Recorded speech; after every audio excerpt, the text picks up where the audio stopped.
Ahora en el programa quiero que escuchen la charla que voy a sostener con la doctora María Lelia Pochettino. María Lelia es doctora en Ciencias Naturales, pero es también antropóloga. Y como viene de la Universidad de La Plata, ustedes son antropólogos extraños. Somos distintos. ¿Por qué? Porque somos los únicos antropólogos de la Argentina egresados en una facultad de Ciencias Naturales.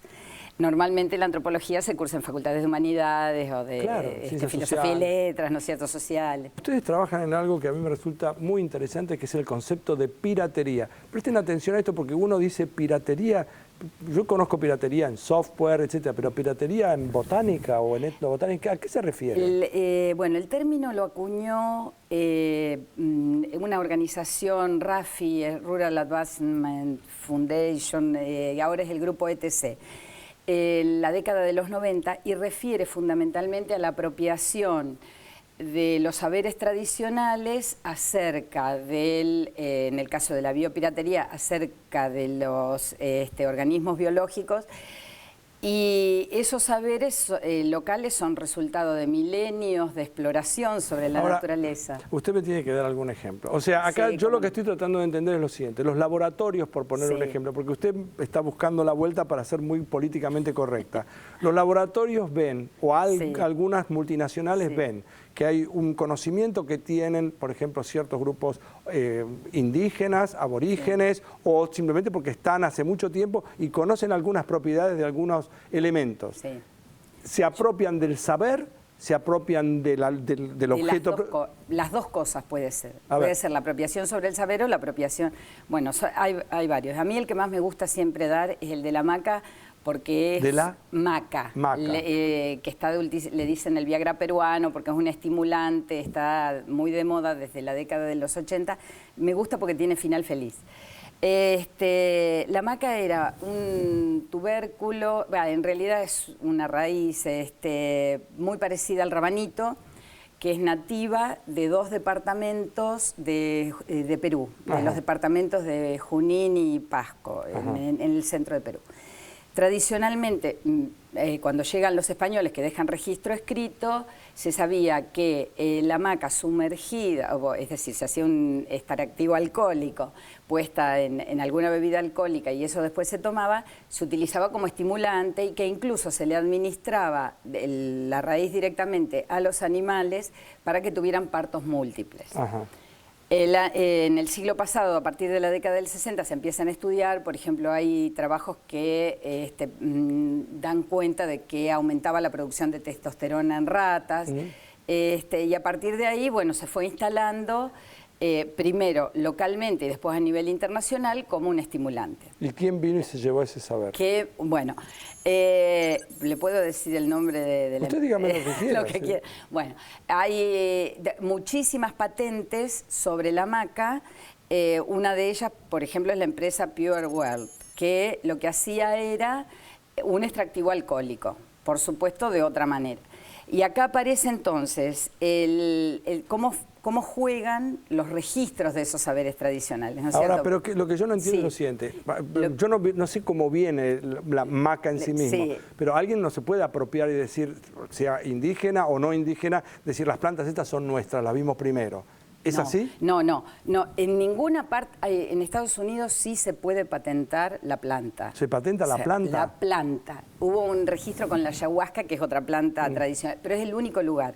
Con lo cual los taxónomos, si pudieran hacer eso, sería fantástico. Pero alguien se podría hacer patentar, por ejemplo, el algodón o el trigo. Exactamente. Bueno, hoy en día la planta no se puede patentar, pero sí usted puede patentar el algodón transgénico que desarrolla el laboratorio. Eso es otra cosa. Exactamente. Pero eso no es lo que hacían los aborígenes. Los pueblos originarios no harían eso. No, porque el concepto de propiedad del saber es diferente. Entonces, en el caso de la maca, se enteraron de que existía. Vino alguien, hizo un extractivo alcohólico y lo patentó. ¿Se enteraron quién? ¿En Europa? No, en Estados Unidos se enteraron por los trabajos etnobotánicos también, porque nosotros lo difundimos al mundo. Bien.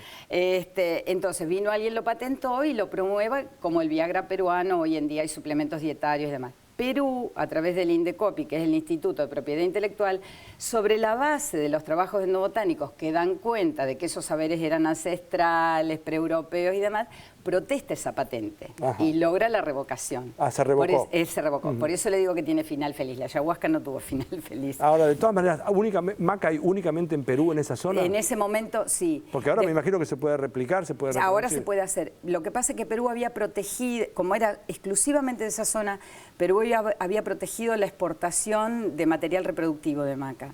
Pero salió por contrabando. Entonces se podía, precisamente cuando fue lo de la patente, esta empresa deja de comprarle maca a Perú y empieza a comprar la maca fresca que había llegado de contrabando a Bolivia y Ecuador. Ahora, en todo caso, esto sería un ejemplo de biopiratería. Muy bien, y debe haber otros. Hay miles, miles. Hay miles. Bueno, por ejemplo, una de las plantas que... La biopiratería implica que no haya consentimiento por parte de las comunidades, ¿no es cierto? Esto está legislado también a través del Convenio de Biodiversidad y distintos convenios de cooperación internacional. Puede haber trabajos conjuntos entre laboratorios y países, laboratorios y comunidades, donde el desarrollo tecnológico patentado, los beneficios se compartan, pero en el caso de la biopiratería es cuando no... Es que como le decía recién, y yo soy totalmente neófito, yo estoy interesado porque es simplemente por una cuestión de curiosidad personal que todo me interesa, pero evidentemente hay dos vertientes. Por un lado es el conocimiento, o sea, un grupo de personas que ha trabajado a lo largo de los años o posiblemente de los siglos, que conoce una propiedad de una determinada planta, tiene un saber que después yo voy y me lo apropio. Exactamente. Eso es una cosa. La otra es que me llevo la planta.